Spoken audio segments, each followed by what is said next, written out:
ကဲဖြိုရည်တူတဲ့အချွေနော်ဖြိုရည်တူကိုဒီမှာဖမ်းဆီးထားတာဖြစ်ပါတယ်ဒါတော့ကလေးတွေတောက်မြင်အတကုံဖျားတယ်အဲ့လိုတွေကြုံတယ်ပေါ့နော်ပြီးတော့ရဲတွေကစစ်ဆေးတော့သူတို့ company ကိုစစ်ဆေးတော့အဲ့လိုဖြိုရည်တူတွေဖြစ်တယ်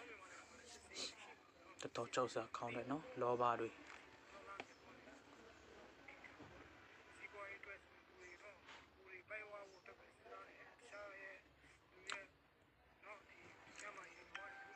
ဖြိုရည်တူပါ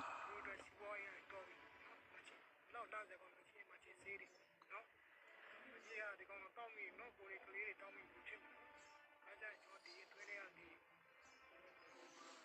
ဒီဆိုင်ဒီ